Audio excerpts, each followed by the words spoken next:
Good morning student. Sri Lanka के नवनिर्वाचित राष्ट्रपति अनुरा कुमारा दिसानायके का हाल ही में भारत दौरा संपन्न हुआ है। ये जो श्रीलंका के राष्ट्रपति का ये जो यात्रा है, भारत दौरा है, वो परंपरा का निर्वहन करते हुए उनकी पहली विदेश यात्रा भी है ना। यानी श्रीलंका में ये परंपरा है कि जो भी नवनिर्वाचित राष्ट्रपति होता है उसका जो फर्स्ट फॉरेन ट्रिप होता है, विदेशी दौरा होता है, वो भारत का होता है। और इससे ये जो परंपरा है उससे भारत और श्रीलंका के बीच जो बायलैटरल रिलेशन है, द्विपक्षीय संबंध है, उसकी मजबूती और उसके महत्व का पता चलता है ना। और ये जो दौरा अभी हुआ है नवनिर्वाचित राष्ट्रपति अनुरा कुमारा दिसानायके का, वो इस भारत श्रीलंका द्विपक्षीय संबंधों में निरंतरता को भी दिखाता है ना। निरंतरता मीन्स कंटिन्यूटी, यानी ये जो परंपरा चलता आ रहा है, जो बायलैटरल रिलेशन है इंडिया और श्रीलंका का, है ना, उसमें अभी भी क्या है, निरंतरता है। निरंतरता मतलब कंटिन्यूटी है उसमें। ये जो संबंध है अभी भी उतने ही प्रगाढ़ हैं, उतने ही मजबूत हैं। हाँ, हाल ही के दिनों में भारत श्रीलंका के संबंध में कुछ करवाहट भी आई, उसमें चाइना का फैक्टर भी है ना। कुछ जो श्रीलंका की जो आर्थिक स्थिति है, ये सारे फैक्टर्स हैं। परंतु ये जो यात्रा हुई है राष्ट्रपति अनुरा कुमारा दिसानायके का, है ना, परंपरा का निर्वहन करते हुए, ये भारत श्रीलंका के बायलैटरल रिलेशन के कंटिन्यूटी, इसकी निरंतरता को दिखाता है। देखिए, आज जो श्रीलंका के नवनिर्वाचित राष्ट्रपति अनुरा कुमारा दिसानायके हैं, उन्होंने प्रधानमंत्री नरेंद्र मोदी से भी मुलाकात की और यहाँ के राष्ट्रपति से भी मुलाकात की, है ना। आपको बता दें कि श्रीलंका में सेमी प्रेसिडेंशियल सिस्टम है, यानी अर्ध अध्यक्षात्मक प्रणाली है। इसके अंतर्गत क्या होता है कि राष्ट्रपति जो है और प्रधानमंत्री दोनों ही पद होते हैं, और यहाँ इसमें राष्ट्रपति जो है वो पावरफुल होता है। वो अगर चाहे तो प्राइम मिनिस्टर को उसके पद से हटा भी सकता है। हाँ, लेकिन दोनों ही पद होंगे, प्रधानमंत्री भी होगा और राष्ट्रपति भी होगा। राष्ट्रपति जो है वो नॉमिनल हेड होगा और प्रधानमंत्री रियल हेड होगा। लेकिन वहाँ पे थोड़ा सा जो हमारा पार्लियामेंट्री सिस्टम है उससे थोड़ा अलग होता है। राष्ट्रपति और प्रधानमंत्री का दोनों का डायरेक्ट इलेक्शन होता है वहाँ पर, है ना। और राष्ट्रपति का जो पावर है वो प्रधानमंत्री से अधिक होता है, तो ये ध्यान रखना है। तो जो राष्ट्रपति है अनुरा कुमारा दिसानायके, उन्होंने प्रधानमंत्री से मुलाकात की और उसके बाद एक संयुक्त बयान जारी हुआ है, जिसमें विभिन्न पहलुओं को शामिल किया गया है ना। जो सबसे इंटरेस्टिंग, जो सबसे इम्पॉर्टेंट जो बयान है ना, उसमें ये है कि दिसानायके ने भरोसा दिलाया है कि श्रीलंका अपनी सरजमीन का इस्तेमाल ऐसे किसी रूप में नहीं होने देगा जो भारत की सुरक्षा और क्षेत्रीय अस्थिरता के लिए हानिकारक हो, है ना। मतलब श्रीलंका किसी भी ऐसी गतिविधि को बढ़ावा नहीं देगा, है ना, अपनी सरजमीन को यूज नहीं करने देगा जिसमें भारत की सुरक्षा यानी सिक्योरिटी और जो क्षेत्रीय अस्थिरता है, जो रीजनल स्टेबिलिटी है, उसके लिए हानिकारक हो। ऐसे किसी भी गतिविधि को बढ़ावा नहीं देगा। आपको बता दें कि 2023 में जो उनके पूर्ववर्ती थे रानिल विक्रमसिंघे, उन्होंने भी अपने दौरे के समय ऐसा ही कुछ संयुक्त बयान दिया था, है ना। मगर आपको ये बता दें कि चीन जो है भारत और श्रीलंका के संबंध में एक महत्वपूर्ण स्थान रखता है ना, महत्वपूर्ण फैक्टर है, क्योंकि चीन जो है वो श्रीलंका में हैवी इन्वेस्टमेंट करता है और उस इन्वेस्टमेंट के आधार पे वो श्रीलंका के डिसीजन में इंटरफेयर करता है। तो भारत को सबसे बड़ी दिक्कत चीन से है ना। और हमेशा आपने देखा है कि भारत और श्रीलंका के संबंधों में जो खटास आया है, जो करवाहट आई है, वो चीन के कारण ही आई है। आपको बता दें कि कोलंबो के लंबे समय से चले आ रहे नज़रिए का ये जो ये दोहराव लगता है, यानी कोलंबो का जो नज़रिया है भारत को लेकर, वो उसी का दोहराव लगता है। लेकिन इस धारणा से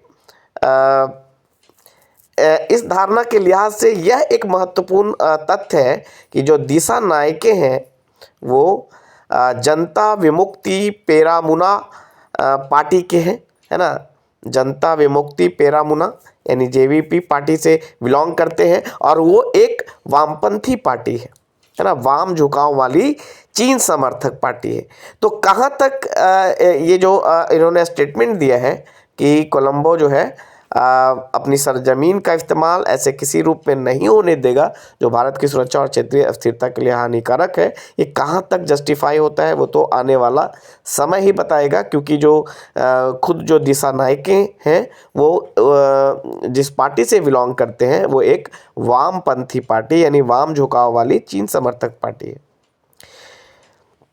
यहाँ पे आपको बता दें कि इससे पहले जो उनके पूर्ववर्ती थे विक्रम सिंघे सरकार ने भी ऐसा कुछ स्टेटमेंट दिया था। और विक्रम सिंघे ने ये जब भारत ने आपत्ति जताई थी कि चीन के जो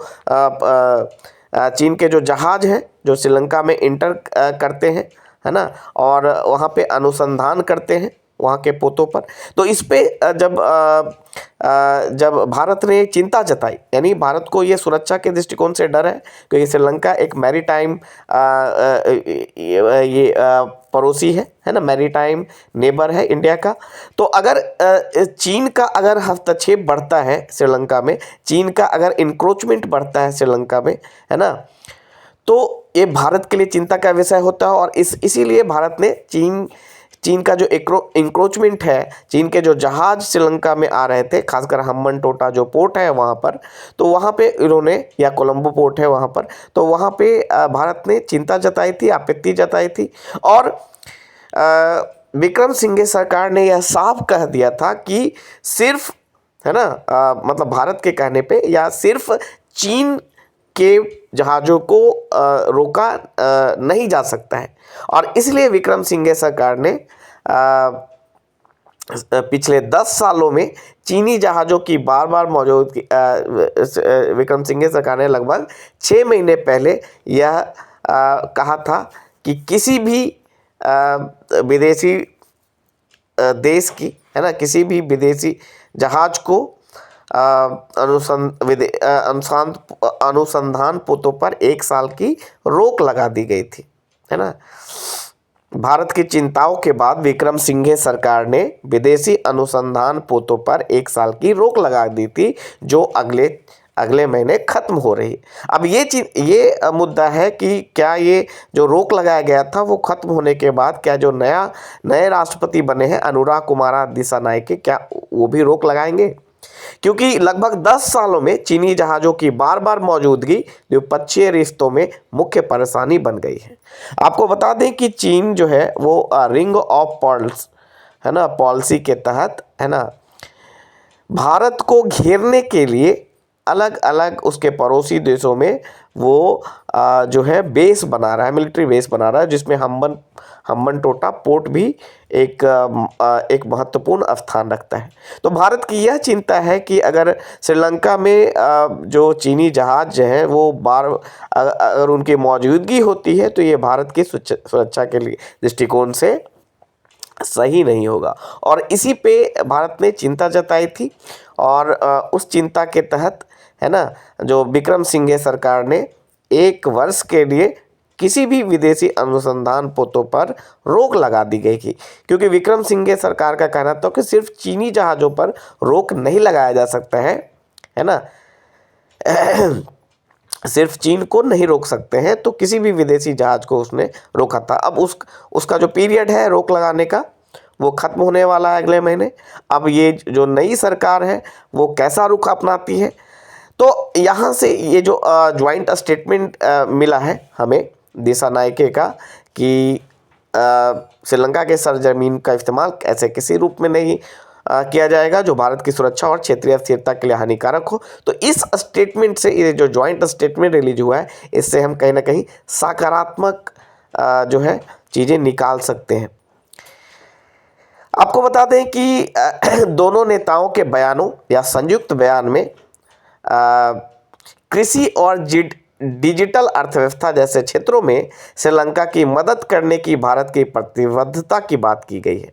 यानी भारत जो है, इंडिया जो है, वो डिजिटल अर्थव्यवस्था यानी डिजिटल इकॉनमी को दुरुस्त करने में श्रीलंका की मदद करेगा, है ना। श्रीलंका की मदद करेगा कि डिजिटल जो इकॉनमी है श्रीलंका की वो दुरुस्त हो। और आपको बता दें कि इसके लिए जो इंडिया का जो यूपीआई है, यूनिफाइड पेमेंट इंटरफेस, वो श्रीलंका में भी अप्लाई होगा, है ना। श्रीलंका में भी वो श्रीलंका के लिए भी अप्लाइड होगा, है ना। कई सारे देशों के में ये जो इंडियन यूपीआई है उसको अप्लाई किया गया है, जिसमें श्रीलंका भी है। और साथ ही साथ भारत श्रीलंका के डिजिटल इकॉनमी, है ना, डिजिटल इकॉनमी को दुरुस्त करने में उसकी मदद करेगा। साथ ही साथ इंडिया श्रीलंका में कृषि के क्षेत्र के विकास में भी श्रीलंका को मदद करेगा। कृषि पर एक संयुक्त कार्य समूह का प्रस्ताव रखा गया है ना। एक जॉइंट जो है इनिशिएटिव लिया जाएगा, जॉइंट प्रपोजल रखा जाएगा। प्रस्तावित आर्थिक और तकनीकी सहयोग समझौते का भी जिक्र था। यानी भारत जो है वो श्रीलंका को आर्थिक और तकनीकी सहयोग प्रदान करेगा, जिस पर अब तक 14 दौर की बातचीत हो चुकी है। देखिए, भारत और श्रीलंका के बीच में एक बहुत ही इम्पोर्टेंट जो इशू है वो है फिशरी से रिलेटेड, है ना, फिशरी से रिलेटेड। क्योंकि मत्स्य क्षेत्र जो विवाद है वो भारत श्रीलंका के जो द्विपक्षीय संबंध है उसका एक महत्वपूर्ण पहलू है।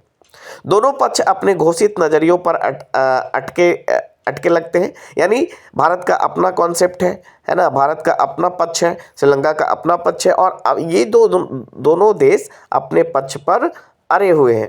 लेकिन कोलंबो को दोनों देशों के मछुआरा संघों के बीच जल्द बैठक की राह बनाने में मदद करनी चाहिए। यानी कोलंबो को इनिशिएटिव लेना चाहिए, यानी श्रीलंका को दोनों देशों के मछुआरों संघों के बीच जो बैठक है उसकी राह बनाने में इनिशिएटिव लेना चाहिए। और भी महत्वपूर्ण बात यह है कि संयुक्त संवाददाता सम्मेलन में मोदी के बयान के अंग्रेजी संस्करण को देखने से एक महीन बदलाव नजर आता है।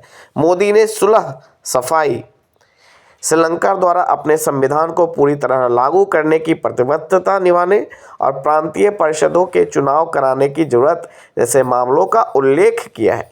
जो स्टेटमेंट जारी किया गया है माननीय प्रधानमंत्री मोदी जी के द्वारा, उसमें यह कहा गया है कि श्रीलंका द्वारा अपने संविधान जो 13th अमेंडमेंट हुआ था श्रीलंका में उसको लागू किया जाए, जिसमें जो नॉर्दर्न आइलैंड है, जफना जो आइलैंड है, उसमें जो भी कॉन्स्टिट्यूशन बदलाव करने हैं उस पे उसकी बात की गई है। तो उसको इंडिया चाहता है कि जल्द से जल्द लागू किया जाए। और साथ ही साथ जो प्रोविंशियल जो काउंसिल है उसके चुनाव कराए जाए।